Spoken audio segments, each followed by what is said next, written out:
everyone, it's Tony with Hidden Light Photography, and today we're taking an in-depth tour of Nina, also known as nighttime imaging and astronomy. So if you're feeling overwhelmed by Nina, don't worry, you're not alone. By the end of this video, you'll know where to find what you need and what's contained within each tab. And if you find this video useful, don't forget to hit that like and subscribe button. I don't want you to miss out on any useful information. Now let's jump in and get started.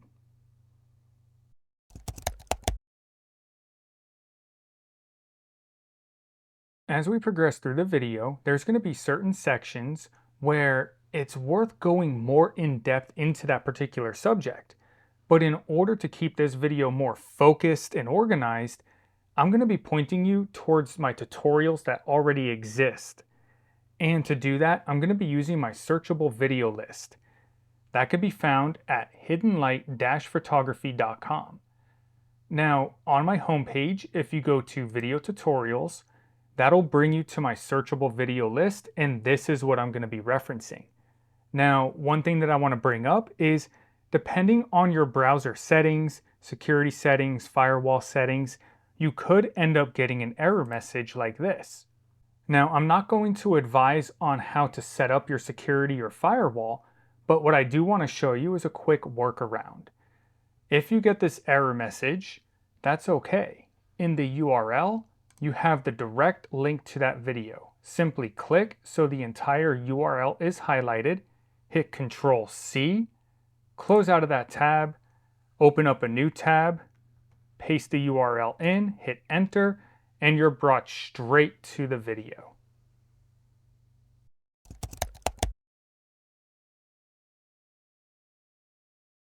Let's take a moment to learn what Nina is and what it does. Our telescopes can be as simple or as sophisticated as we want, but every single piece on them serves a purpose.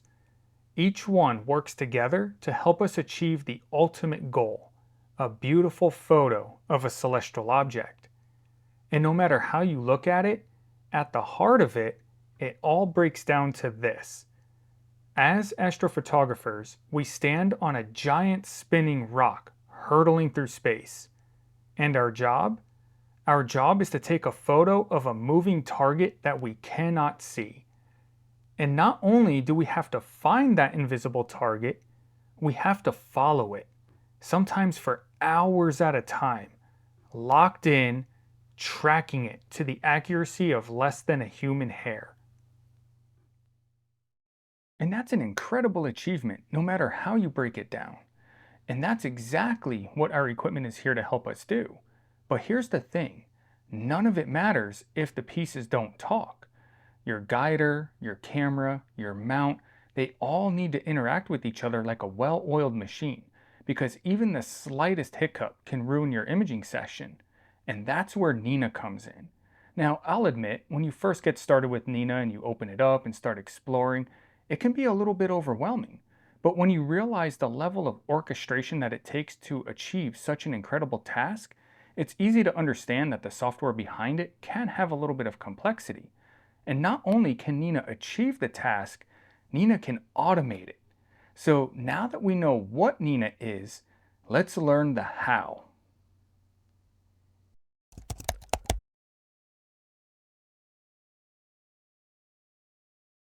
If you're brand new, the first thing that you're going to want to do is download and install Nina. To download and install Nina, go to google.com and then type in Nighttime Imaging and Astronomy. You should see it pop up, but if you don't, go ahead and continue typing until you see Nighttime Imaging and Astronomy.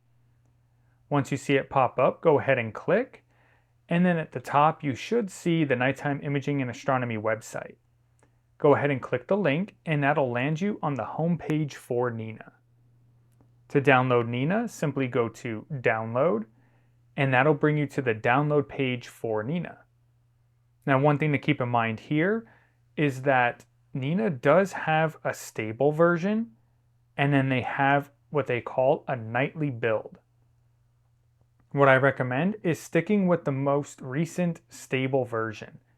In this case, version 3.1 HF2.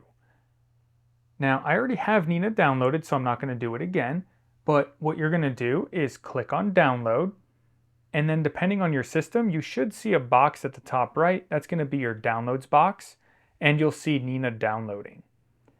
Once it's done downloading, click open, and you may or may not get a box in the center of your screen that asks you if you want to allow the application to make changes to your device. If you see that pop up, go ahead and click yes. Once you click yes, you'll be able to enter the install wizard. Go ahead and follow the install wizard, and once you're done, you'll be able to open up Nina. Now, once Nina's opened, you are going to want to configure it. I do have a video going more in depth on the download, installation, and configuration process. So if you're new, go ahead and check out that video.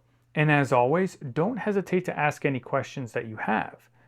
In order to find the video, you can simply go to hiddenlight-photography.com, go over to the video tutorials, and then type in install. And then you'll see the video for downloading, installing, and configuring Nina.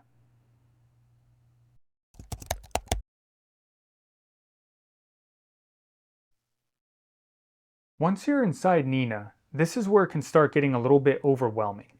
There's a lot going on. So let's go ahead and start with the basics. Off to the left side, you have all of your tabs. And we're going to be going through each of these tabs one by one. Starting at the top, we have our equipment tab, and this is where we can find all of our equipment. Next is going to be the Sky Atlas tab, and this is where we find our deep sky targets. After Sky Atlas is going to be framing, and this is how we frame the target in our field of view. Following framing is Flat Wizard, and Flat Wizard makes easy work of capturing our flat calibration frames. Under Flat Wizard is going to be Sequencer, and this is going to be how Nina automates our image capturing process. Under Sequencer is Imaging, and I like to think of imaging as the cockpit. This tells us everything that's going on during our imaging session. Under Imaging is Options, and this is how we can customize Nina, configure all of our options, tell Nina where to save files, so on and so forth. And finally, we have plugins. Plugins are additional outside tools that we can use, such as 3-point polar alignment.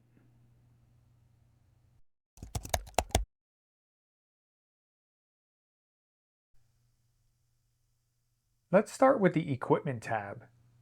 The Equipment tab houses all of the equipment that we'll be using to capture our images.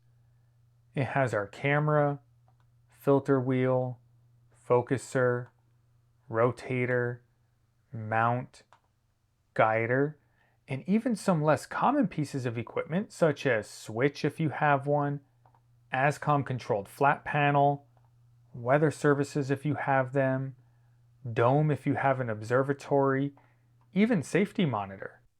Now it's important to understand that you may or may not have all of this equipment, and that's okay. You don't need all of that equipment to use Nina. You can use any of what you have that's within the equipment list. And the good thing is that the way Nina's set up, pretty much everything in here operates the same way and has pretty much the same look. Here's what I mean by that. Take a look up at the top here. Keep your eyes on this as I work my way backwards. You're going to see a common theme. You're going to see a drop down, a settings button, what looks like a refresh button, and a power button. So how do we use the Equipment tab? The Equipment tab is what allows Nina to connect to each piece of equipment that you have. By connecting your equipment to Nina, Nina can then go ahead and control that equipment. In other words, this is the start of having everything talk to each other and work together like a well-oiled machine. And since everything pretty much operates the same way here, we don't need to go through everything individually. We can cover just one item and you'll have an understanding of how everything works within the equipment tab. Let's go ahead and use the camera for an example. Let's start with the drop-down. The drop-down is how you choose the driver that Nina will use to operate that particular piece of equipment. Now, it's important to know, before connecting any equipment to Nina, make sure you have the driver for that equipment installed on your computer. Now, let's say that you installed the driver on your computer, you click on the drop-down, and you don't see the driver listed. That's where this refresh button looking thing comes in. It's not actually a refresh button, it's scan for devices. What this does is, if you click on it, it tells Nina to scan your computer for any related drivers. Once you click scan for devices, your driver should appear in the dropdown.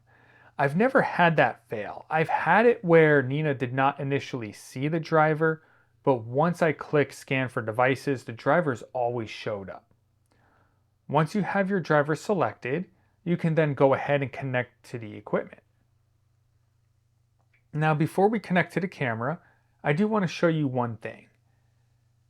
As long as you're not connected, your settings button will be available.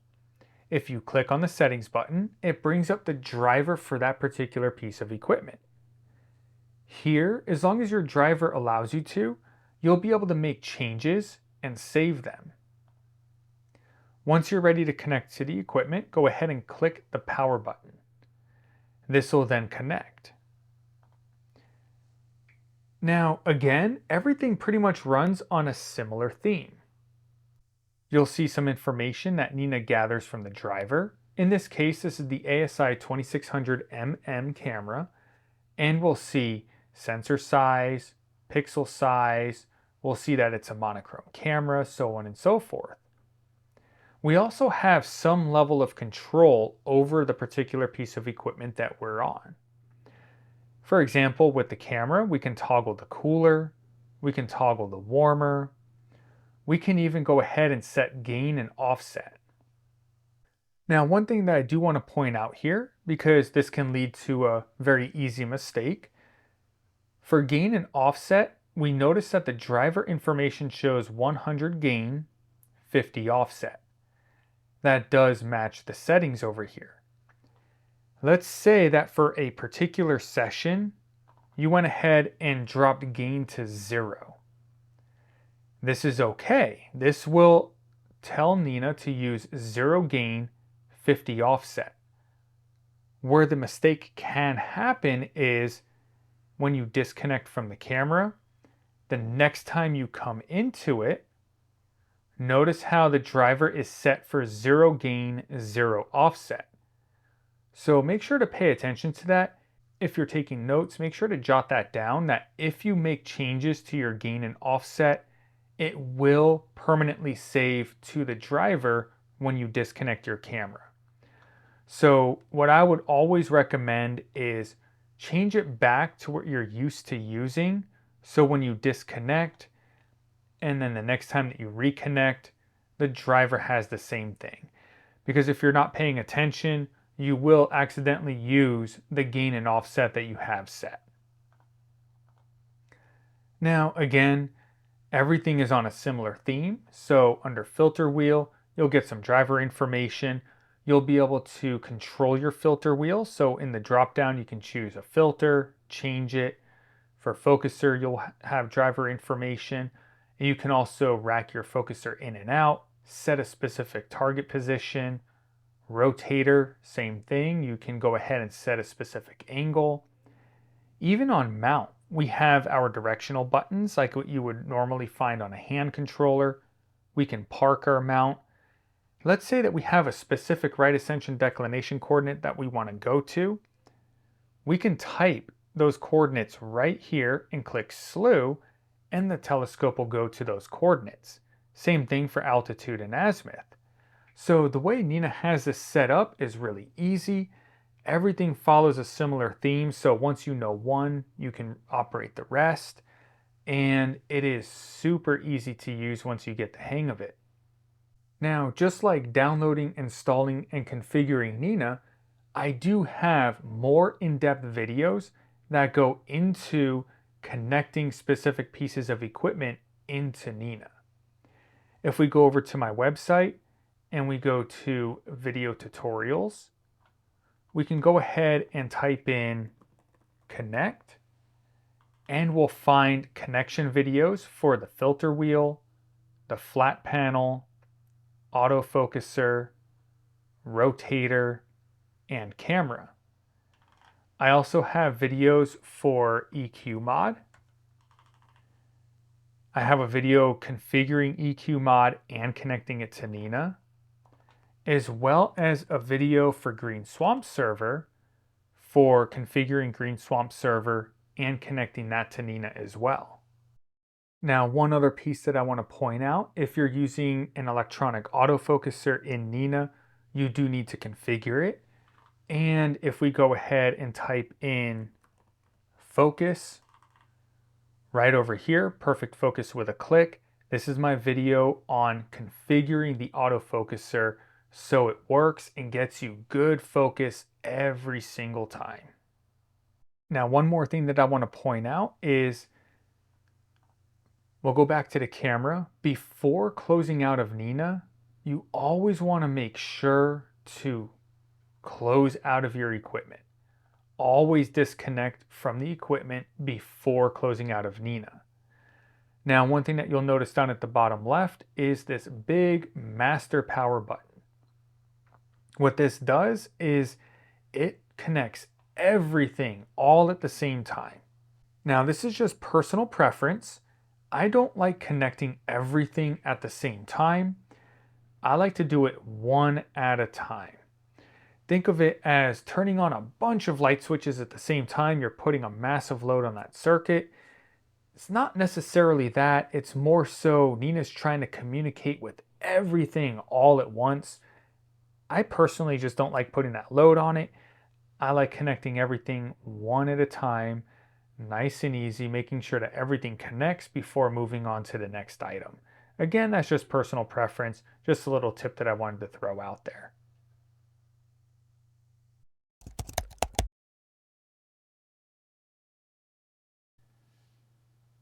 Sky Atlas is our astronomical database. It has all of the information about the targets that we want to image. It can even help us find targets and plan the imaging session. Since Nina has our location information, we can get accurate information to help us plan. We have the moon phase with the illumination percentage. We have moonrise, moonset, sunset, astronomical dusk, astronomical dawn, and sunrise. All good information to help us plan our imaging session. So how do we use Sky Atlas? Let's say that we have our target's name or catalog number. Up at the top left, we'll see object name. What we want to do is plug in either the name or catalog number. Let's take M42 for example. Here we have all of the information, Great Orion Nebula, along with the catalog numbers. We have right ascension and declination coordinates. We have the constellation information. We have the transit information. We can even set it up for sequence and framing.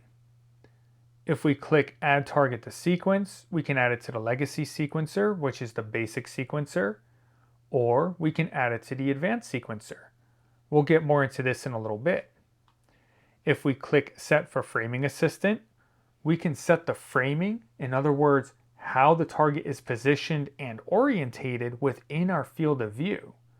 Or we can just simply slew to the target. Now let's say we don't have the target name or catalog number. We can search for targets. Let's take constellation for example. In the drop-down, we can click Aquarius. Now from here, if we go ahead and search, it'll bring up every target within Aquarius. We can even further narrow this down. So for altitude, we can say above horizon. Give me everything above the horizon currently. and it narrows it down. You can choose other constellations and it'll give you whatever's in those constellations that's above horizon. If we don't want to use constellation, we can go ahead and under object type, we can choose different types. We can choose galaxies, galaxy clusters. So let's take galaxies for right now. And let's go ahead and search. This will give us all of the galaxies. And since we have altitude above horizon selected, it's going to give us everything that's currently above the horizon.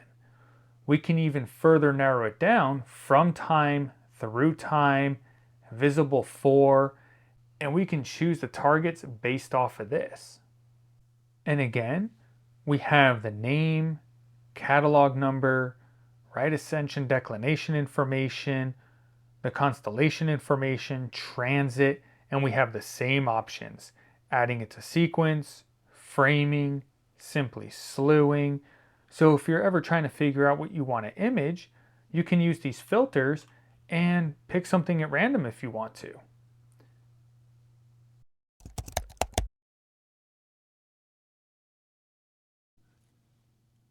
The framing tab is where we set up the perfect display of our deep sky object in our field of view. We can set up exactly where we want the deep sky object to appear, as well as exactly how we want our target rotated within our field of view. So how do we use the framing tab? Off to the right, we see an area where an image will appear. We'll get into this in just a moment. Up at the top left, we see image source. And within the drop-down, we see multiple sky surveys. These sky surveys are just simply different surveys of images that we can use to simulate how our deep sky object is going to appear in our field of view in the display off to the right. I normally just use HIPS2. This gives me the best results. I think it looks the cleanest. You're more than welcome to try the other sky surveys, but just for aesthetic and the easier way to frame, I find HIPS2 being the best. Offline sky map, I don't recommend using. I don't really find it very helpful, but again, you're more than welcome to try it. When we get down to file, we'll cover this in just a moment. And cache, we're going to cover right now. So currently I have image source set to HIPS2. Next, we see cache image for offline use. We have a toggle that can toggle that on or off. Now it's important to understand when we're using these sky surveys, we do need to be connected to the internet. If we're not connected to the internet, the images won't show. That's where cache image for offline use comes in. If we enable caching the image for offline use, as we pull from the sky survey, Nina will cache the information, and then we can choose in the drop-down cache, and then we can go ahead and pull from that cached data so we can use the sky surveys when we're offline. Now, how do we pull an image? Let's go ahead and set this back over to HIPS2. And what I like to do is go into Sky Atlas, and then for object name, I'll type in the name, the catalog number, or if you're using the filters, you can use the filters and find an object and do the same thing. For this example, I'm going to go ahead and use NGC 7000. What we're going to do here is click Set for Framing Assistant. When we click that, it's going to go ahead and load the image from the sky survey that we're using. Here we can see the sky survey image that pulled from HIPS2. Just as an example, let's go ahead and switch this to NASA Sky Survey. We're going to click Load Image, and here we can see the difference between the HIPS2 and NASA.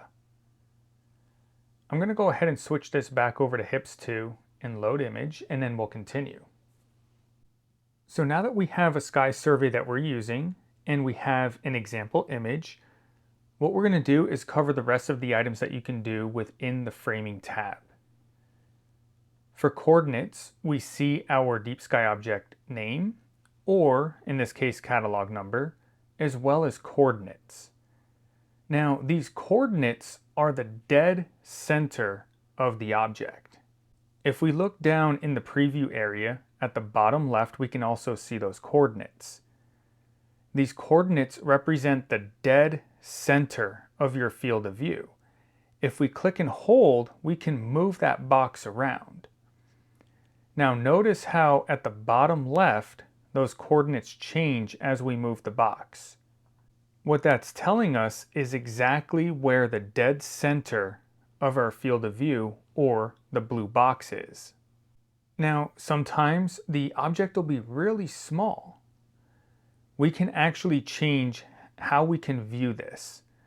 If we look at field of view over on the left side of the screen, we see that currently it's set to 4 degrees.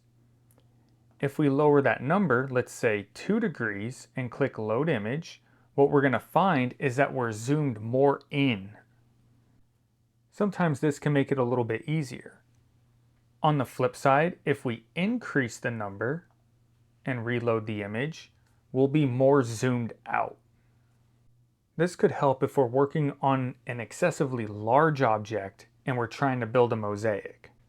I'm going to go ahead and put this back to 4 degrees and reload the image. And I find that 4 degrees works best with a good majority of what I work with. Again, that's personal preference. You're more than welcome to play with the settings that work best for you. The next thing that we find here is camera parameter. We have the pixel width, height, the pixel size, and the focal length of our telescope. Nina automatically pulls this information from the configuration that you put in when you first set up Nina. Also, as far as the width and height, this is pulled from the last known camera that you had connected. So if you're using multiple cameras such as an ASI 533, ASI 2600, ASI 585, so on and so forth, keep in mind that if you're setting up for a different camera, pay attention to the information in here because it may be set up for a different camera than what you're planning on using. Now, as we move down, we have targets. This is where we set rotation, and also if we're building a mosaic, we can set the horizontal panel count and vertical panel count. So if we go ahead on horizontal panels and we click the plus sign, we now have 2 panels. If we go ahead and click vertical, it stacks 2 panels up on top. And again, we can go ahead and move this around as well. Now, when you're building a mosaic, you can also set your panel overlap percentage. I'll generally run about 5 or 10% overlap, just depending on what I'm doing. Now, if you are decreasing your panel overlap, you do want to be careful. You want enough overlap to give you room to kind of trim the pixels as you're building the mosaic in post-processing. Now we can also set rotation. Moving this slider, we can see that the rotation of our panels moves. This helps out when you're trying to frame a difficult shot or just making sure that your deep sky object fits exactly the way that you want it in the field of view. Now, when it comes to setting rotation, I want to go back to these coordinates right here. These coordinates are the dead center of your field of view as shown in the preview. When you're building a mosaic, the dead center is then defined as the dead center between all of the panels.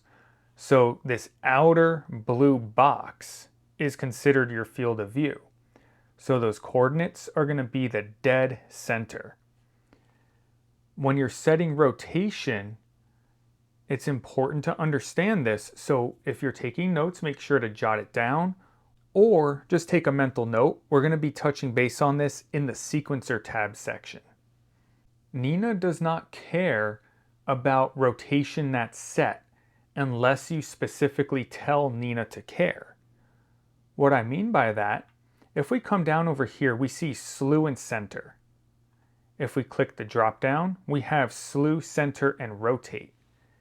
If you include rotate in your command, that's when Nina looks at the rotation that you have set. When you're building your sequence, there's also a slew and center and a slew, center, and rotate. We'll touch base on that more later on. So if you are trying to have a very specific rotation, make sure you account for the fact that you must tell Nina that rotate matters. Because if you don't, it does not matter what you have set in rotation.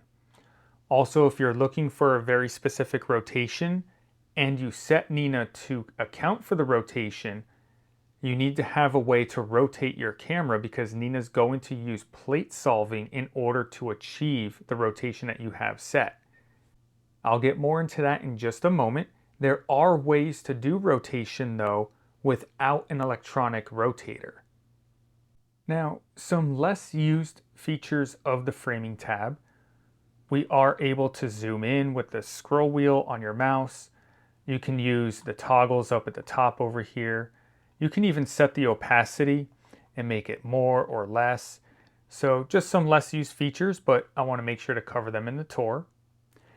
The last piece to the framing tab is we can add what we have set as far as framing into the sequencer. If we go to add target to sequence, if we click, we can either choose the legacy sequencer, or if we go to sequencer, this brings it into the advanced sequencer. We'll get more into the sequencer later on. But when you go ahead and add to the sequencer, it pulls everything that you have set and brings it over to the sequencer automatically. Now, the last thing that I want to cover is most of the time when we're building a sequencer, we'll save that sequence onto our computer so we can bring it back up and reuse it. But what happens if we no longer have the sequence that we used for an image in the past, but we want to build on that image? The good news is Nina's framing tab is built to handle that. If we go ahead and scroll up under image source, that's where file comes in. If we click on file, we can go ahead and click load image, and then we can go and scroll down and bring up an image from a data set that we captured in the past. Here I'll go ahead and bring up NGC 7000, bring up one of my subframes, and Nina will go ahead and plate solve. We click plate solver, and here's one of my subframes from NGC 7000. Here we have the RA and declination coordinates from that image, and we also have the very specific rotation that that image was at when it was captured. We can then take that information and either slew and center, slew center rotate, or add it back into the sequence, whether it be the basic sequencer or the advanced sequencer. Now, I do have a couple of videos that go more in depth with framing, and they also go more in depth with rotation, such as using an electronic rotator, as well as manually rotating your camera. So if we head over to my website and we go to video tutorials, simply type in framing, and you'll see the two videos that I have going over the very specific ways to set your framing with an electronic rotator as well as a manual rotator.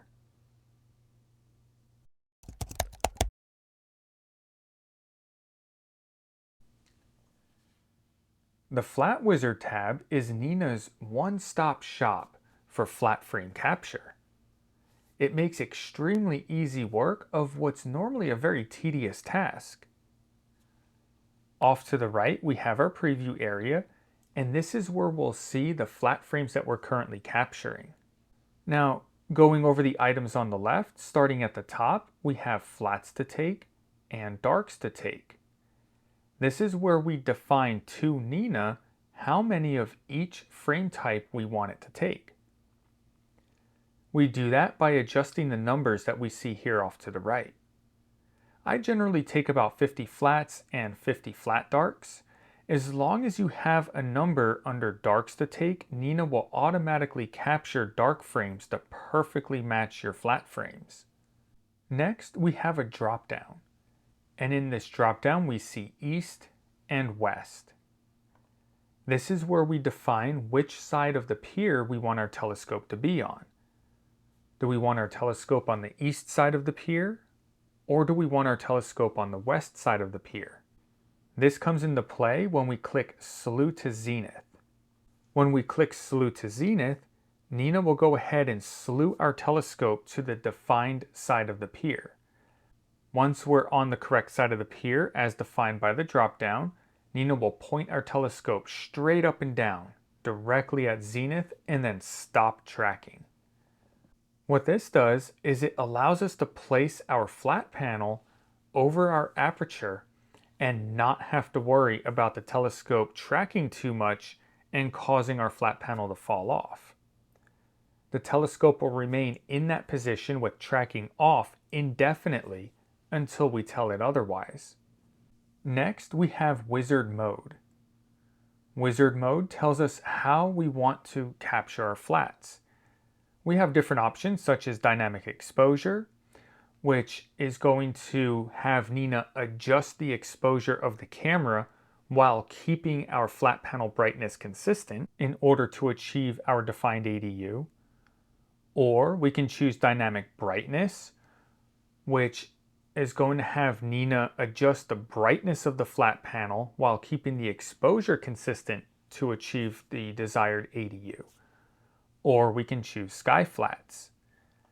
Now, I don't use Nina's Flat Wizard for sky flats. I have a different method of doing that, and I'll point you to those videos here in just a minute. Down below, we have everything that we need in order to run either dynamic exposure or dynamic brightness. For filter, we can leave it at current, and this is going to be the filter that you're currently on. I find it to be a good habit to manually select the filter that you're currently working on. This just helps avoid any unexpected mistakes. You can set the binning that you're using, gain and offset. Now, sometimes you'll see gain and offset with parentheses and the numbers will be grayed out. All that means is that Nina's pulling the gain and offset from the driver. Now, if you remember from the equipment tab, what you have physically set for the gain and offset can differ from what the driver has. So another best practice that I always like to mention, manually set your gain and offset to what you're going to be using. Again, this just helps minimize any unnecessary mistakes. For histogram mean target, this is going to be the mean ADU target that you want to aim for. You can adjust this simply by adjusting the percentage, and you'll see that we're up to 26,214. If I bring this back down to 35, we're down to 22,938. Mean tolerance is a percentage in either direction that you'll allow Nina to accept. So here we have it set for 10% in either direction, which brings our ADU range to 20,644 to 25,231. This is just telling Nina that you'll accept an ADU anywhere within this range. From there, we'll see that when we're on dynamic exposure, our minimum exposure time set versus our maximum exposure time set. This is telling Nina the minimum and maximum exposure time that you'll allow, and then it'll keep the flat panel the same brightness. For dynamic brightness, we see that the opposite is true.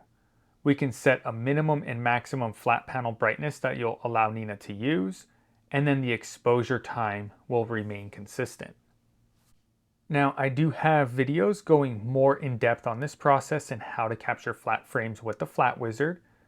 And I also have videos on how I capture my sky flats. If we go over to my website, we'll go into video tutorials, simply type Flat Wizard, and you'll see my videos on Nina's Flat Wizard. And then if you type in night sky flats, I do have a bunch of videos on how I capture flat frames using the actual night sky that you use to capture your normal light frames.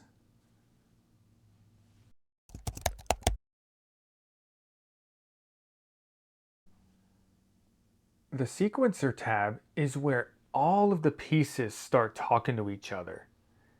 This is where everything starts interacting like a well-oiled machine. In the sequencer tab, there's two different types of sequencers. There's the basic sequencer and there's the advanced sequencer. Let's take a look at the basic sequencer first. Here we can define what we want every single piece of our equipment to do and when. This is where we define how everything talks to each other.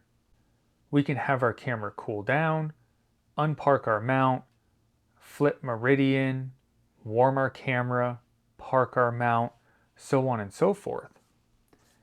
Now, I'm not going to get too much into building a sequence in this video, as I do have videos diving deeper into that subject.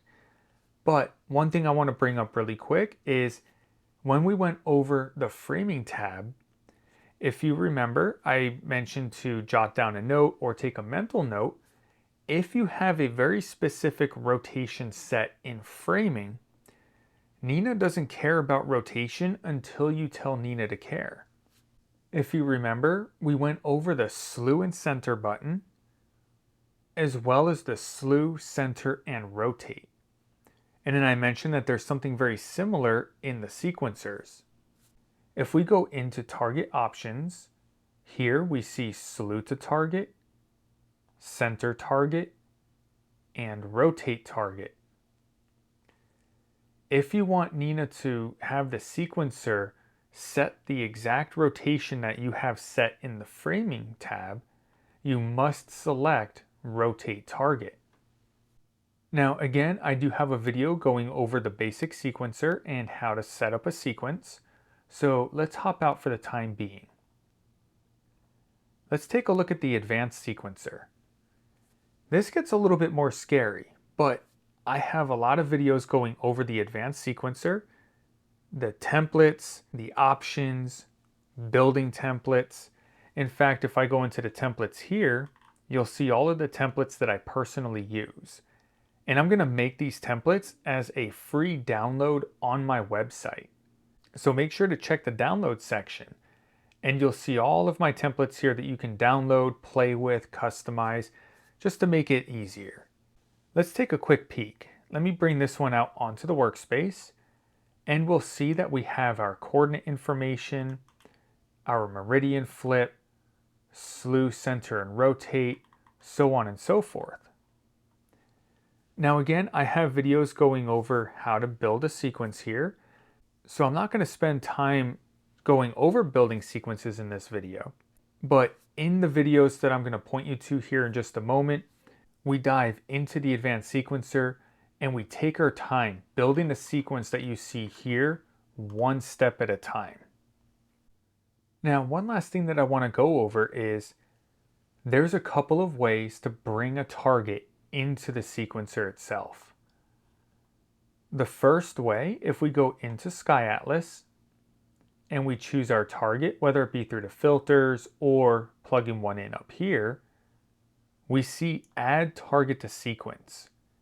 If we click on that and we click on Legacy Sequencer, Nina will automatically bring the coordinates over to the Legacy Sequencer. From here, we can set up the sequence. Now let's go ahead and hop out.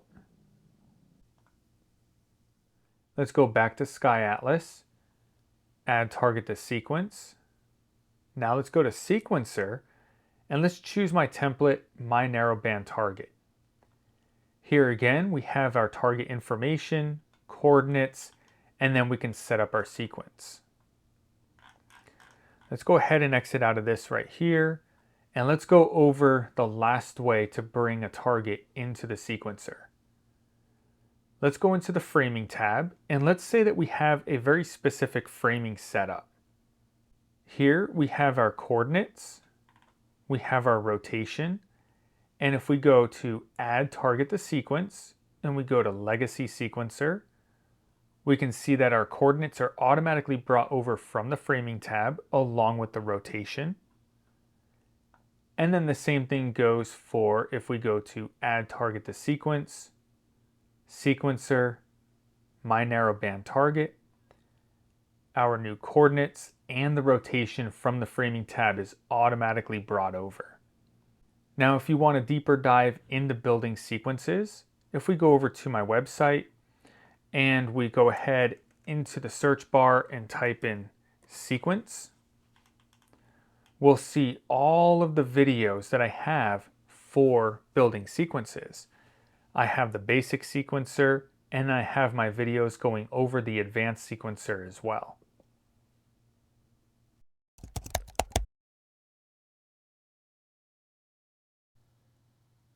The Imaging tab is the command center of your entire imaging session. The cockpit, if you will, giving you access and control over everything that you'll be using. Now, this workspace that you see here is fully customizable. You can put the sections where you want, how big you want them. You can even control how little or how much you want displayed. Now, how you pick and choose what you want displayed in the workspace is controlled through the icons that you see at the top of the screen over at my cursor. If an icon is showing in blue, such as you see at the top left, those are currently being displayed in the workspace. On the flip side, the icons showing in gray, like you see over at my cursor, those are currently not being displayed in the workspace. Now, how you move an icon from active to deactive, simply go ahead and click on the icon and it'll put it onto the workspace for you. To remove an item from the workspace, simply click on the icon again so it grays out. First, let's go through what each icon is, and then we'll dive a little bit deeper. Starting at the top left, we have Image, then we have Camera, then we have Filter Wheel, Focuser, Rotator, Mount, Guider, Sequence, Switch, Weather, Dome, and so far this should sound familiar from the Equipment tab. Then we have Statistics, HFR History, Flat Panel, Safety Monitor. We have 3-point polar alignment, manual focus targets, autofocus, plate solving, image history, and imaging. Now, the ones that you see highlighted in blue here, these are the ones that I use. You can either mimic what I have here or create your own workspace. But let's go through what everything is so you know what it does, so you can pick and choose what you want to have.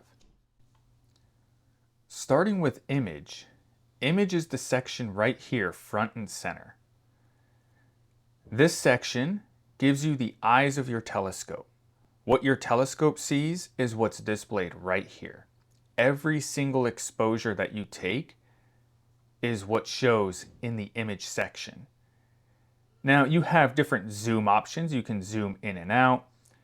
You can have the image fit to the area. You can put it at a scale of 1:1. You have rotate options, annotations, even auto stretch, so you can actually see what's going on. This is very useful to have because you can monitor how everything's looking as it progresses through the night.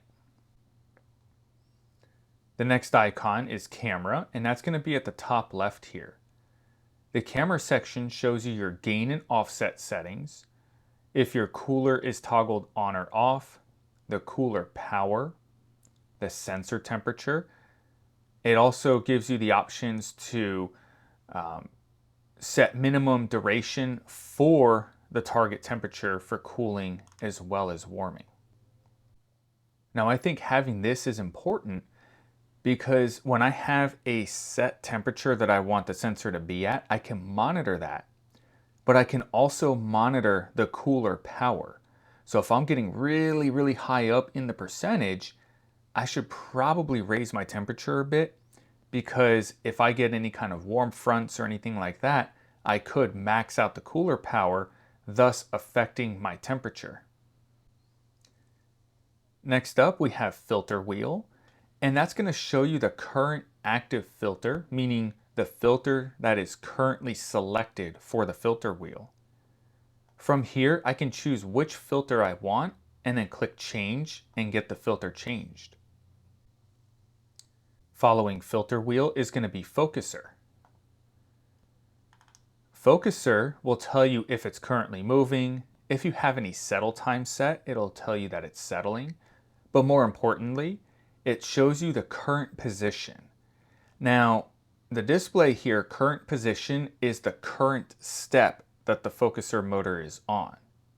Temperature, if you have a temperature probe on your focuser, ZWO offers their temperature probe with some of their kits. It'll tell you what the temperature is. This comes in handy when you have autofocus triggers such as temperature change. So this allows your focuser to monitor that.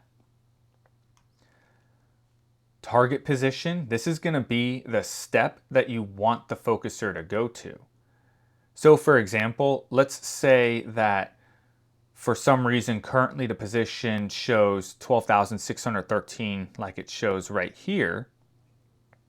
And we know that the last known good position, so if you look over at the right side of the screen at my cursor, last known good position for focus was 24,377.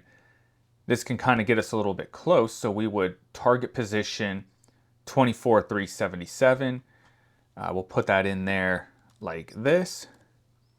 And then we can go ahead and click move, which I'm not going to right now because I have my focuser locked. You'd click move and it would put the position to what you have set. The other options here, when you set up your focuser, you set step sizes, which are predefined movements that your focuser will do during autofocus. You can control that through these little buttons right here. So you'll have big movements, which are based off of the set step size that you have defined for each movement. And then you have small movements. So you can rack it in or out with a large step, or rack it in and out with small step. Next up is rotator. I don't normally monitor the rotator as I go. It's usually kind of a one and done for me. But if we go ahead and click, we'll see that it placed the rotator with the filter wheel. Let's make this a little bit bigger so we can see. With rotator, it's very similar. It'll tell you if it's moving, but more importantly, it'll show you the current mechanical position of the rotator. And then you can also set a position that you want it to go to, and then click move mechanical position, and it'll go there. The reason I don't really monitor the rotator is I use plate solving to do it, so I'll set my rotation in the framing tab, and then when I'm going to my target, Nina will just take care of that for me. So let's go ahead and back out of rotator. We'll put this back where it was. Next we have mount. Now mount I think is really important. This will show you your tracking. So currently you'll see that it's stopped, but if you're actually tracking, it'll show you that it's tracking in sidereal, lunar, solar, whatever you have the tracking set to. And if we go into equipment and click park, we'll see that it's now parked. It'll give you sidereal time, Meridian in, I think, is actually really useful. So let's say that you set yourself to a target and you are 3 hours and 23 minutes away from meridian due to the tracking of that target. It'll show you 3 hours, 23 minutes. So there's no guesswork as to when you'll be at meridian. So if you leave the scope unattended for a little bit, but you want to be present to monitor the meridian flip, you'll know exactly when to be out at the scope. It gives you your right ascension and declination information, your altitude and azimuth information, which side of the pier the telescope is currently on, as well as guide rates, both right ascension and declination. Next is going to be Guider. Now, Guider pulls the information directly from PhD2. You don't have to toggle back and forth between Nina and PhD2. It'll show you the info right here. Now, it's important to understand if you make any adjustments in PhD2 and then you clear the results from PhD2, it's not going to display that right here. I don't know why they have it set up like that. I wish that it was a direct pull from PhD2, but it seems like when you first start guiding, and then let's say that you make an adjustment and clear it, it just kind of averages everything together. Eventually it catches up. Again, I don't know why, but it's still a pretty nice feature to be able to see, hey, I'm right over here. This is how my guiding is performing. And if you don't make any adjustments and clear information from PhD2, you'll be just fine. It'll show you exactly what's going on. And it's a very good guideline. From there, we have sequence. Now, sequence is off to the right over here. And this shows you where you're at in your sequence. And you can also start and stop the sequence directly from the imaging tab. Now, I don't have a switch, weather services, or dome, so unfortunately I can't show you any of that. But next up from there is going to be statistics. And statistics is down at the bottom here.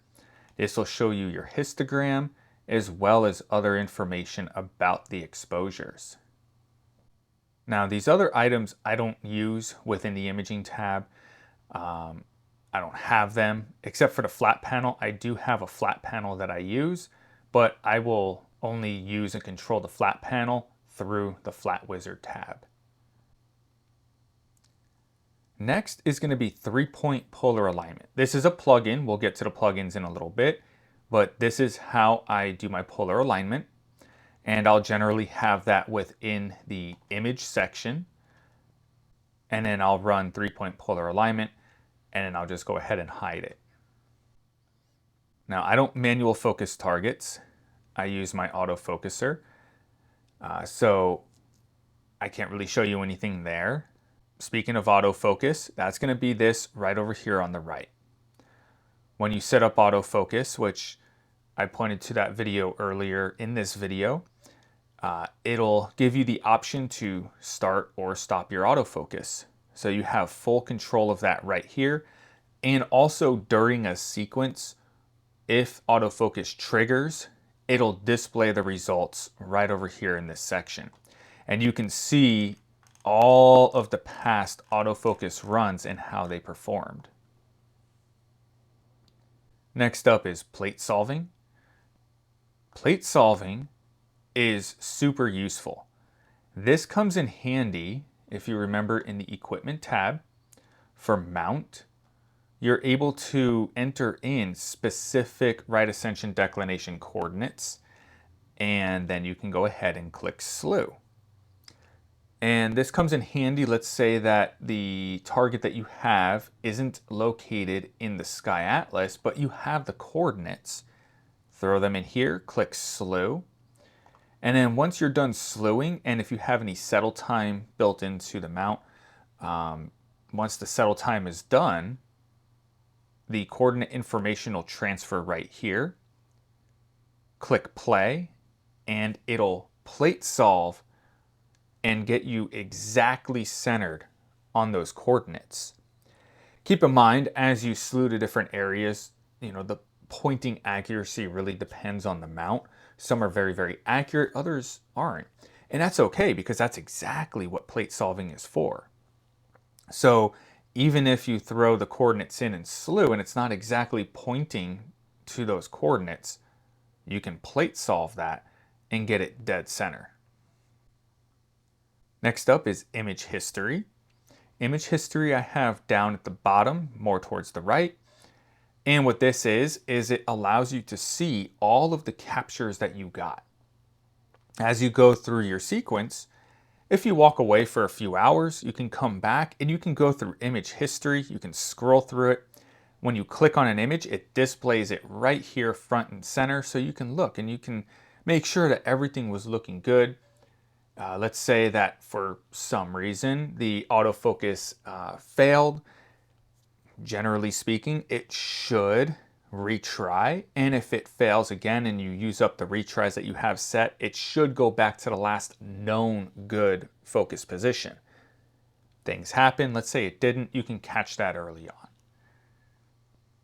And then finally we have imaging. Imaging is going to be the same section as image history, but up at the top. What this does is you can set exposures.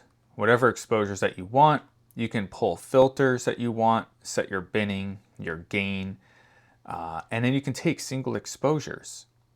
I use this when I first fire everything up and I want to dial in focus before I start polar aligning, because the 3-point polar alignment is based off of plate solving. You have to be in focus. So when I first fire everything up, I'll go ahead and make sure that I'm in focus, and this is exactly what I use. You can loop, so if you have, let's say, 3 seconds set, you click go, it'll just loop and loop and loop until you go ahead and toggle that off. You can choose to save every image, and I've never used enable subsampling. The only thing I really use imaging for is to really just set focus at the very beginning. Now, the workspace can be fully customized. You can set this up however you want. Now, it's kind of a goofy interface if you ask me. It's a little bit of a challenge sometimes to get everything where you want it. But let me show you pretty much how this works. Let's grab 3-point polar alignment and let's pull it away. You're gonna see some of these arrows, right? So we have this little, looks like a control pad that's in the center of the screen. That is gonna be for our current section, in this case, image. Now, if we hover, and I'm holding the left click, if we hover over that right control pad, we'll see that it's gonna place 3-point polar alignment to the right side of our image section. If we go to the top one, it's going to go to the top, left to the left, and down is going to be down. If we place it, we'll see pretty much what it does. Now, let's pull it away again. If we go to the center, we'll see that the entire section is now highlighted. Don't worry, it's not replacing it. What it's doing is it's dropping it so we can toggle back and forth. Now, on the flip side, we'll see the far left, far right, the bottom, which the statistics area is getting in the way of that, and then we'll have the top. What this is going to do is it's going to put it through the entire top section. So be careful when you do this. We'll just go ahead and do it. We can see what it does here. It pretty much sets it up the way I have statistics and guiders set up, how it spans the entire bottom. So let's go ahead and pull that out. And you'll see this little control pad will appear for any section that you're in. So if you have this little control pad, you can either put it to the right side of the section, top, left, bottom, or merge it so you can toggle back and forth. Now, just like we saw with the entire top, the same thing is true for left, for right, and for the bottom. So just something to keep in mind here.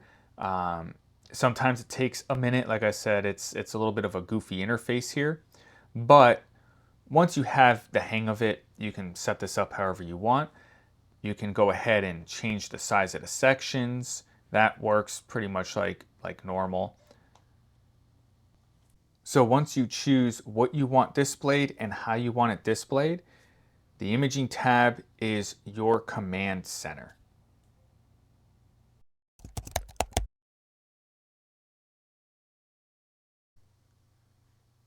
The Options tab is where you'll find a lot of the setup and settings within Nina. Within the Options tab, we have several sub-tabs. Starting with General up at the top, we have our profile information. We have our user interface color scheme. And we also have site information. Starting with profiles, as long as you don't have any equipment connected, when you add a profile, you can go ahead and load it. Now, the benefits of having different profiles, if you have different telescopes that require your equipment to have different settings, creating a profile for those telescopes is very beneficial. You don't have to reconfigure your equipment every time you use something different. You can create a profile for each scope, configure the equipment for that scope, and just simply load a profile. So for example, I created a new profile, and then I'll go ahead and just keeping with the theme. Let's go Tony Astro CS200 for Carbon Star 200. That now named the profile to Tony Astro CS200. And the reason that I would want to do this, the focuser of the Carbon Star 200 behaves differently than the focuser for the 200p. So I'm going to need different autofocus settings, which I'll set under the CS200 profile. This now makes it a lot easier. So if I'm using the Carbon Star 200, I don't have to reconfigure the autofocuser. Just load the appropriate profile. Next is the color scheme. Under Primary UI Color Scheme, we have a drop down and we see a lot of different options here. You can go ahead and choose anything that you want. You can customize it. My personal favorite is Dark Nebula. And you have two different areas that you can play with colors. Now, as I mentioned over here, name is going to be the name of the profile, but you can set your language, your font, a few different options here. As we mentioned in the Framing tab, we can cache the images that we pull from the sky survey. This is where you can choose where to save those. And then down at the bottom, we have our site location, which is where you'll enter the location information of the site that you're imaging in. And I go through that in the configuration video. Next tab is going to be Equipment. Now, here you have camera. Generally speaking, this should automatically pull when you connect your camera, but if it doesn't, make sure that it's always accurate. Under the advanced settings for camera, I've never touched anything in here. I don't recommend touching anything. For your telescope, here we're in our new profile for the Carbon Star 200, so I'll just go ahead and name this CS200. You can put in the focal length of your telescope as well as the focal ratio. Again, I go through this in my Nina configuration video. You can name the mount, you can set settle time, and in fact, let's go into General and let's switch profile so you can see all of that configured. So here I have my camera information, the telescope information, my settle time for the mount. Again, all of this is within my configuration video. I don't use any weather services, so I don't have anything there. I don't recommend changing anything in these settings here. If you have any questions, make sure to check out the configuration video. I go through all of this more in depth. For the filter wheel, you can add different spots to match your filter wheel. Name your filters. Under autofocus, this is where we configure our autofocuser. I go very highly in depth in my autofocuser configuration video. I don't use a dome, so I don't have anything here. Under imaging, this is where we can set our meridian flip, which I do have a video going over configuring this. Image options, everything here is default. Everything that you see, image options, sequence, layout, everything is default. However, if you click annotate image, what this will do is in your imaging tab, when you pull an image or when you capture an image, it'll annotate all of the stars with their HFR. Image file path. This is going to be where every single image saves. This is important to set correctly when you're using Flat Wizard and also when you're actually running an imaging sequence. Whatever is set here in the image file path is where all of those images will save. As you can see here, I have NGC 7000 CS200 dark, so I was capturing dark frames. I like to try to split them up, so I'll create a flats folder, and then I'll go ahead into my File Explorer, choose that folder, and then I'll run the Flat Wizard so my flats are exactly where I expect them to be. And then finally, we have plate solving. This is something that I go in depth in my configuration video, how to set up plate solving, how to set up ASTAP so that then plate solving is nice and reliable and accurate. Now, to gain access to these videos, if we go over to my website, we'll go to video tutorials. Under search videos, we can go ahead and type in config, and then we'll have my installing and configuring Nina video. And then also, if you type in polar alignment, you'll have my Nina's 3-point polar alignment video where I go over how to configure it and how to use it. Now, as you can see, it pulls up the old video as well. The one on the left here is the most up-to-date.